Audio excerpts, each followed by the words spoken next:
رب زدني علما.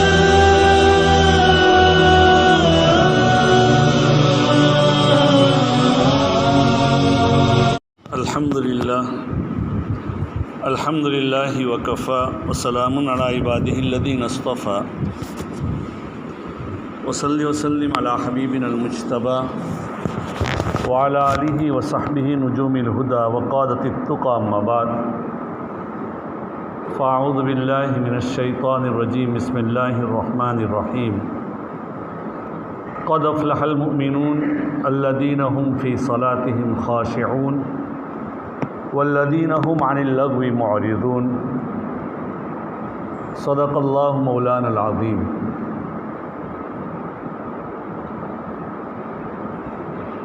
بزرگان محترم، عزیزو، دوستو، گزشتہ 3 ہفتوں میں قد افلح المؤمنون کے سلسلے میں باتیں ہو رہی ہے اللہ کے رسول صلی اللہ علیہ وسلم کی. اس میں یہ بتلایا گیا ہے کہ تحقیق کے وہ مومنین کامیاب ہو گئے جن کو دنیا اور آخرت کی بھلائی اور فلاح و کامیابی مل گئی. کون وہ لوگ جو اپنی نماز میں خشوع اختیار کرنے والے ہیں. اس سلسلے میں الذین هم فی صلاتہم خاشعون کے سلسلے میں گزشتہ کئی جمعہ میں بات ہو چکی ہے.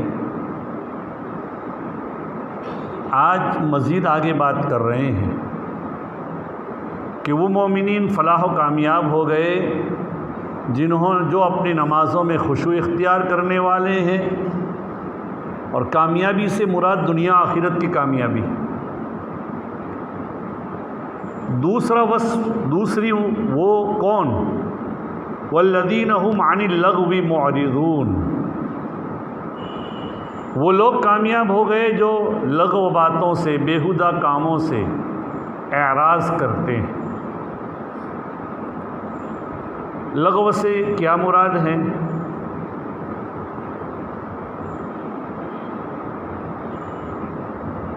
اس کے 2 مطلب ہیں. ایک مطلب یہ ہے کہ اگر ان سے کوئی بیہودگی یا کوئی جہالت کا کام کیا جائے کسی کی طرف سے تو وہ اس کی طرف اعتنا و توجہ نہیں کرتے،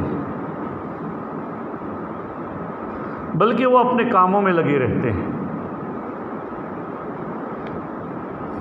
کیا مطلب؟ اگر کوئی ان کے ساتھ زیادتی کرے، کوئی ان کے ساتھ جہالت کا کام کرے تو وہ ان کی طرف توجہ نہیں دیتے، بلکہ مومن تو آخرت کی راہ کا گامزن ہوتا ہے تو اسی کی طرف چلتا رہتا ہے. وہ اپنے کام میں لگے رہتے ہیں، اس سے اعراض کرتے ہیں، ان کی بیہودگی کی طرف توجہ نہیں کرتے.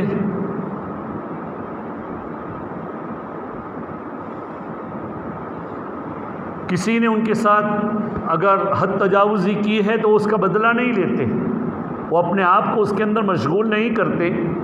اور یہی انبیاء علیہم السلام اور اولیاء کی سنت ہے. دیکھیے ہمارے ماضی قریب میں ایک بزرگ گزرے ہیں،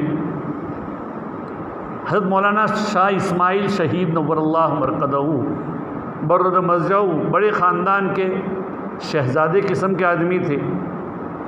اللہ کے دین کی نصرت کے لیے ساری چیزیں چھوڑ دی اور اعلاء کلمت اللہ کے لیے نکل گئے تھے. جا بجا ان کے پروگرام اور دین کی تعلیم دیتے، اللہ کے راستے میں بھی نکلتے وغیرہ. دہلی کی جامع مسجد میں ایک مرتبہ بیان دے رہے ہیں. ان کے ہزاروں معتقدین ہوتے تھے، ان کے ماننے والے کئی لوگ تھے. دہلی کی جامع مسجد میں بیان کر رہے ہیں. بیان کے درمیان ایک جاہل قسم کے آدمی کھڑے ہو گئے کہ سنو جی، مجھے ایک جواب دیجئے، میں نے یہ سنا ہے کہ آپ حرام زادے ہیں. دیکھیے وقت کا اتنا بڑا عالم دہلی کی جامع مسجد میں بیان کر رہے ہیں، سامنے اتنے لوگ ہوتے ہیں، اتنے ان کے معتقدین موجود تھے، اور ایک آدمی کھڑا ہو کر، چونکہ ہر آدمی کا کوئی نہ کوئی، اور ہر عالم کا جو اللہ والا، جو جتنا اللہ کے راستے میں ہوتا ہے اس کے دشمن بھی ہوتے ہیں، یا ان کے دشمن ایسے لوگوں کو کھڑا کر دیتے ہیں کہ جو تم ان کو اس طرح حیران کرو، پریشان کرو۔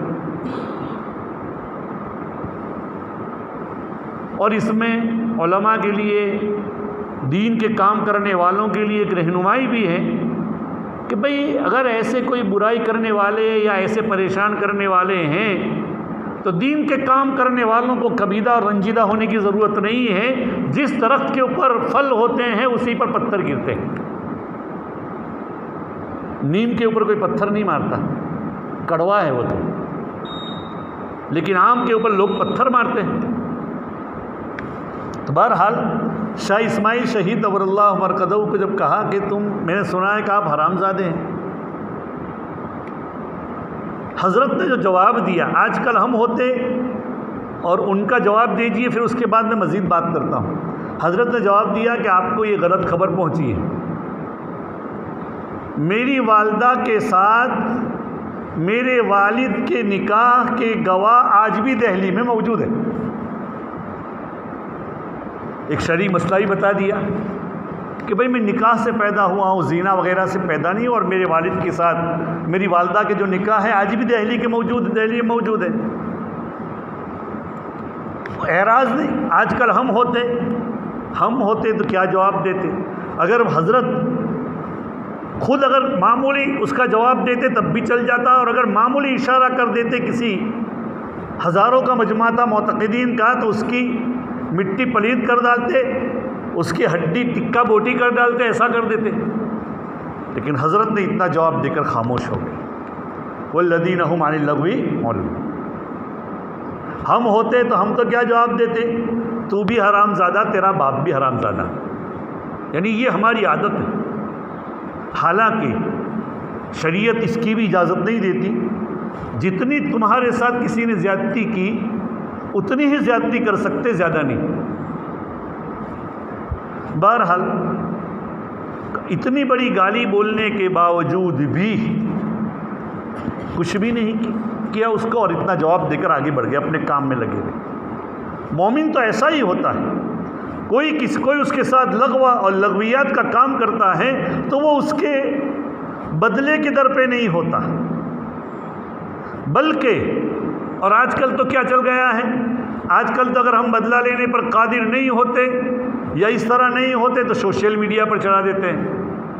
یہ تو اس سے بھی زیادہ برا ہے، اس سے بھی زیادہ برا ہے۔ کسی سے کوئی رنجش ہو تو اس سے سامنے اس کو کیا وضاحت کر دیجیے، ایسے یا تو معافی کر دیجیے۔ اصل تو یہی انبیاء علیہ السلام کا طریقہ ہے۔ دیکھیے حضرت ہود علیہ نبینا علیہ السلام جب دین کی دعوت دے رہے ہیں اپنی قوم کو، تو قوم کیا کہہ رہی ہے ان کو؟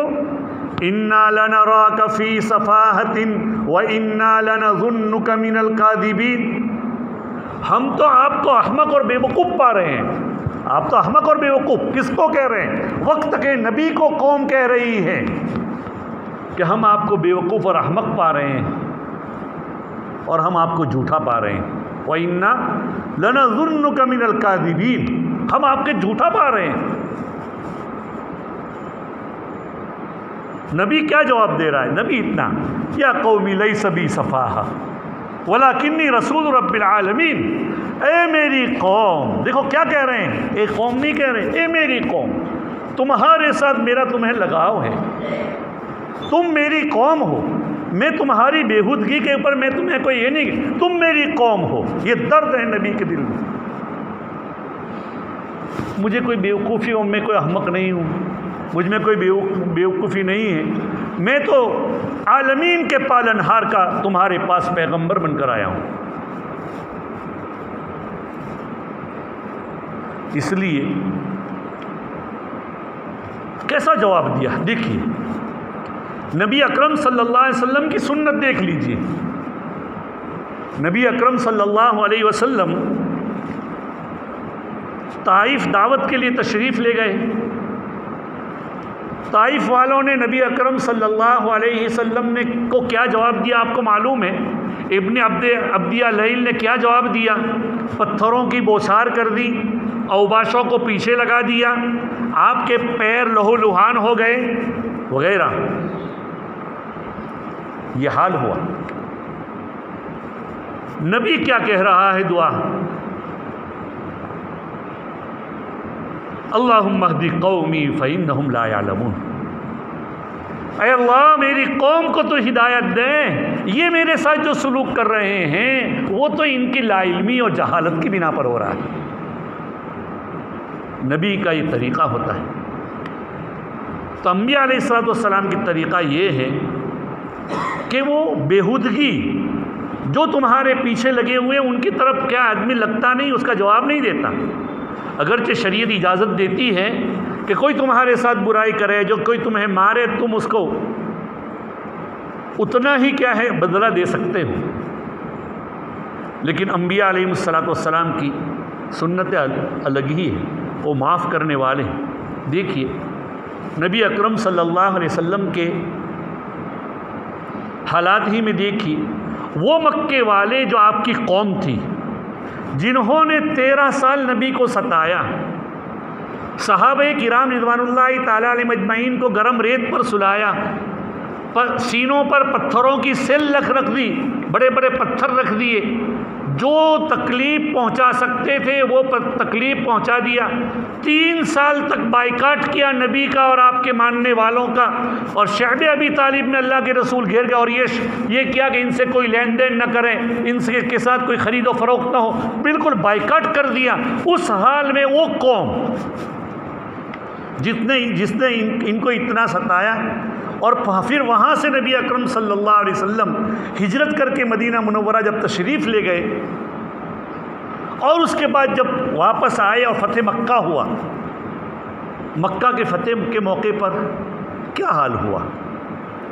وہ قوم جو آپ کے خون کی دشمن تھی، صحابہ کو کیا ہے، صحابہ کے اوپر زندگی دوبھر اور تنگ کر دی تھی، آج وہ قوم مفتوح ہو چکی ہے۔ وہ ہمارے آپ صلی اللہ علیہ وسلم فاتح بن کر مدینہ مکہ مکرمہ میں داخل ہو رہے ہیں، لیکن نبی کا کیا حال تھا؟ سیدنا انس رضی اللہ تعالیٰ عنہ کہہ رہے ہیں کہ نبی اکرم صلی اللہ علیہ وسلم جب مکے میں داخل ہو رہے ہیں، آج کل کے جو وہ حضرت بلقیس نے جو حضرت کہا تھا، ان الملوک اذا دخلوا قریۃ افسدوها وجعلوا عزت اہلها اذلہ، جب بادشاہ لوگ فاتح بن کر کسی قوم میں کسی شہر میں داخل ہوتے ہیں تو کیا ہوتے ہیں؟ اس شہر کو تہس نہس کر دیتے ہیں، اس کے عزت والوں کو ذلیل کر دیتے ہیں۔ یہ حال ہوتا ہے، لیکن نبی نے کیا کیا؟ نبی جب داخل ہو رہے ہیں، نبی کہہ رہے ہیں من دخل دار ابی سفیان فہو آمن، من دخل الکعبۃ فہو آمن، کہ جو کعبۃ اللہ کے اندر داخل ہو جائیں وہ مامون ہے، اس کو ہم کوئی چھیڑ چھاڑ نہیں کریں گے۔ جو ابو سفیان کے گھر میں داخل ہو جائیں وہ مامون ہے، جو اپنے گھر کا دروازہ بند کر دے وہ مامون ہے، جو اپنے ہتھیار ڈال دے وہ مامون۔ کسی کو کچھ بھی نہیں کیا، اور اللہ کے رسول نے یہی کہا، لا اقول الا ما قال یوسف لاخوتی، میں وہی بات کہوں گا جو یوسف نے اپنے بھائیوں سے کہی تھی، لا تثریب علیکم اليوم، آج تمہیں کوئی ڈانٹ ڈپٹ نہیں، اذهبوا انتم الطلقاء، جائیے تم آزاد ہو۔ یہ نبی اکرم صلی اللہ علیہ وسلم نے کیا۔ اس کے باوجود بھی تو الذین والذین هم عن اللغو معرضون، اس کے اوپر بات چل رہی تھی۔ جو لغو بات ہو، جو کوئی آدمی تمہارے ساتھ بےہودگی کا سا عمل کرے تم ان سے اعراض کرو۔ اعراض کرنے والے لوگ ایسے مومن کامیاب مومن ہوتے ہیں۔ میں آپ کے سامنے ایک واقعہ بتلا دوں۔ دیکھیے انبیاء علیہ السلام کی شان بھی حالات مختلف ہوتے ہیں، اولیاء علیہ السلام کی حالات بھی کیا ہے، شانیں مختلف ہوتی ہے۔ اللہ والے ہوتے ہیں۔ ایک بزرگ جا رہے تھے، ان کو کسی نے برا بھلا کہا،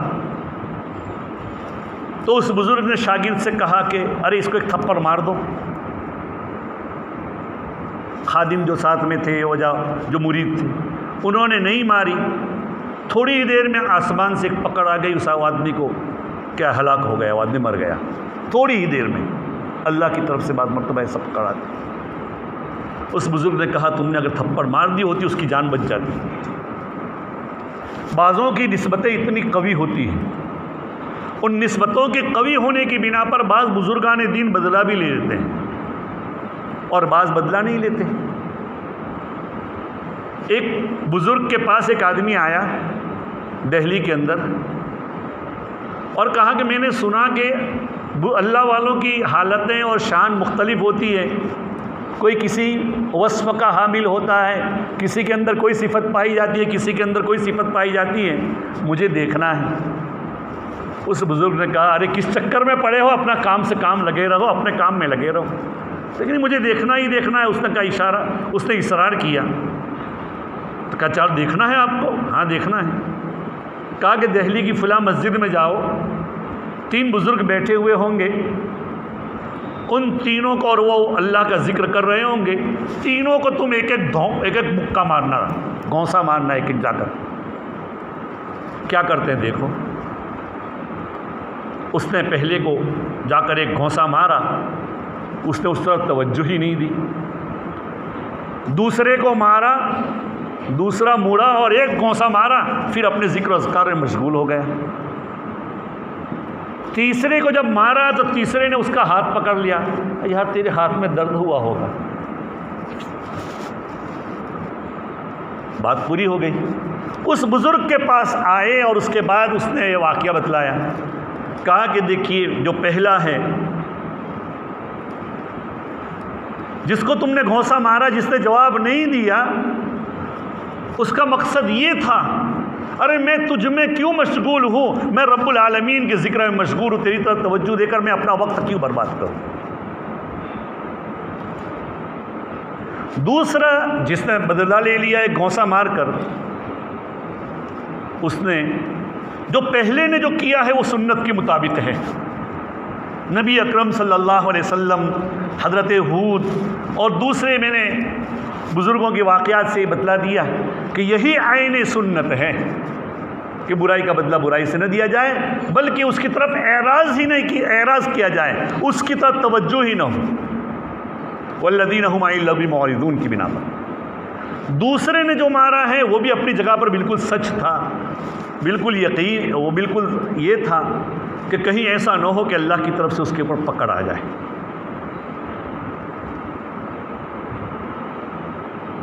دیکھیے دنیا میں بہت سے لوگ ایسے ہیں جو اللہ کے بڑے نافرمان ہیں، اللہ کی نافرمانی کے باوجود بھی اللہ ان کو رزق دیتا ہے، اللہ ان کو قسمہ قسم کی نعمت دیتا ہے، لیکن اللہ نے ایک عادت بنا دی ہے کہ اللہ اپنے ولی کو اگر کوئی ستاتا ہے تو اللہ اس کے ساتھ اعلان جنگ کر لیتے ہیں۔ حدیث پاک میں آتا ہے، اللہ کے رسول صلی اللہ علیہ وسلم فرماتے ہیں من عادى لي وليا فقد آذنته بالحرب، جو میرے ولی کے ساتھ دشمنی کرے گا میں اس کے ساتھ اعلان جنگ کرتا ہوں۔ تو اللہ اپنے حقوق کے تلفی کی بنا پر، اپنی نافرمانی اور معصیت کی بنا پر اللہ تعالیٰ پکڑ نہیں فرماتے ہیں، لیکن اگر کسی ولی کو اگر کوئی ستاتا ہے تو اللہ کے ساتھ اس کی گویا کہ لڑائی ہو جاتی ہے، بعض مرتبہ دنیا میں، بعض مرتبہ آخرت میں۔ اور اس کی وجہ حضرت والا تھانوی نور اللہ مرکزہ نے لکھی ہے کہ شیرنی کو اگر کوئی آدمی ایک آدھ پتھر مارے کچھ بھی نہیں ہوگا، وہ اگر بھوکی نہیں ہے، پیاسی نہیں ہے، وہ اگر شکم سیر ہے، اس کو پتھر مارو، اس سے پاس کے گزرو، کچھ بھی نہیں کرے گی۔ لیکن اگر اس کے بچوں کو اگر کوئی پتھر مار تو دیکھیں، شیرنی کا حملہ جو اس کے بعد جو ہوگا وہ حملہ ایسا ہوگا کہ سامنے والے کو پھاڑ کھائے گا۔ ایسے ہی اللہ والوں کو ستانے کی، چونکہ اللہ کے ساتھ اس کی نسبت ہیں، اللہ والوں کو ستانے کی بنا پر اللہ تعالیٰ بسا اوقات دنیا ہی کے اندر پکڑ فرماتے ہیں، اور آخرت میں تو ہے ہی۔ اس لیے اس بزرگ نے بدلہ لے لیا، تیسرے بزرگ کی کیا ہے، ایک شان ہی الگ تھی۔ اللہ تعالیٰ نے ان کے اندر رحمت و شفقت ہی رکھ دی تھی، خلق خدا کی رحمت و شفقت رکھی تھی، اس لیے وہ ہاتھ سے ہلانے لگے۔ جیسے کہ حضرت عیسیٰ علیہ السلام کی تعلیمات میں کہ اگر کوئی تمہیں ایک کیا ہے رخسار کے اوپر ایک تھپڑ مارے، تمہیں اس کو دوسرا رخسار پیش کر دو۔ بعض انبیاء کی بھی الگ الگ شان ہے۔ تو بہرحال ہونا یہ چاہیے کہ ایسے موقع پر آدمی کیا کرے۔ اگر آدمی ہمارے ساتھ کوئی جہالت کا معاملہ کرے، کوئی اگر ایسا کام ہمارے ساتھ کریں، تو ہم ان سے بدلہ لینے کی بجائے آخرت کے کاموں میں، اپنے کاموں میں لگے رہو۔ اگر اس کے ساتھ ہم لگ جائیں گے، اس کے ساتھ الجھ جائیں گے، تو ہمارے دوسرے کام مختل ہو جائیں گے، حیران و پریشان ہو جائیں گے۔ دیکھیے، اگر کسی آدمی کو کہا کہ کسی آدمی کے اوپر ٹیلی فون اور ٹیلی گرام آ گیا یا ٹیلی فون آ گیا کہ آج تمہیں ملک کا وزیر اعظم اتنے بجے فلاں شہر کے اندر اتنا بڑا انعام دینے والا ہے، تو تم وقت مقررہ پر پہنچ جانا۔ اب یہ آدمی اپنے کام میں نکلا ہوا ہے، وہاں پہنچنے کے لیے، انعام لینے کے لیے، راستے میں ایک آدمی ملا اور اس کو ایک گھونسا مارا، تو کیا وہ اس گھونسے مارنے والے کے ساتھ مشغول ہو جائے گا یا اپنی منزل کی طرف گامزن ہوگا؟ وہ آدمی اپنی منزل کی طرف آگے بڑھ جائے گا۔ یہی انبیاء علیہ السلام کی کیا ہمیں تعلیم ہے کہ ہمارے ساتھ اگر کوئی جہالت کا کام کرے تو ہم ان کے ساتھ جہالت کا یا اس کے ساتھ ہاتھا پائی کی بجائے ہم اپنے کام میں لگے جائیں، اس سے ہماری عزت میں کوئی خلل نہیں آئے گا۔ عزت و تعز من تشاء و تذل من تشاء، اللہ جس کو چاہے عزت دیتا ہے۔ عزت دینے والا اور ذلیل کرنے والا کیا ہے؟ وہ اللہ کی ذات ہیں۔ انبیاء علیہ السلام کے ساتھ، اولیاء رضی اللہ تعالیٰ عنہم کے ساتھ لوگوں نے کتنی جہالت کا معاملہ کیا، لیکن آج ان کے نام زندہ ہیں۔ امام ابو حنیفہ نور اللہ مرقدہ کے ساتھ وقت کے حاکم نے ان کو جیل میں ڈال دیا تھا اور کسی مسئلے کے اندر اور ناحق ڈال دیا تھا، اور اسی حال میں ان کا جیل میں انتقال ہوا۔ آج ان کا نام، ان کے نام لیوا پوری دنیا میں سب سے زیادہ ان کے پیروکار ہیں۔ کیا بات؟ عزت اللہ دینے والا ہے۔ امام احمد ابن حنبل نور اللہ مرقدہ جن کے ماننے والے حنابلہ لوگ ہیں، ان کا بھی ان کے اوپر کتنا ظلم و ستم وقت کے حاکم نے کیا تھا، لیکن ان کی عزت بے عزتی نہیں ہوئی۔ آج بھی ان کو ماننے والے ہیں، اور جو ان کو مارنے والے تھے ان کے نام تک کوئی جانتا نہیں۔ اس لیے عزیزو، دوستو، بزرگو، ہم مومن، میں نے جو آپ کے سامنے آیت کریمہ تلاوت کی تھی، قد افلح المؤمنون الذین هم فی صلاتهم خاشعون والذین هم عن اللغو معرضون، تو اسی کے اوپر بات چل رہی ہے کہ جو لغو بات سے اعراض کرتے ہیں، تو لغو کے کیا معنی ہے؟ اس کے دو معنی میں نے بتائے تھے، ایک معنی یہاں بتا دیا ہے، انشاءاللہ اس کا دوسرا مطلب آئندہ مجلس میں ذکر کیا جائے گا۔ اللہ تعالیٰ ہمیں کامیاب مومن بنائے، اور جن اوصاف ان آیت کریمہ میں لکھے ہوئے ہیں ان اوصاف کو ہمارے اندر پیدا فرمائے۔ وآخر دعوانا ان الحمدللہ رب العالمین۔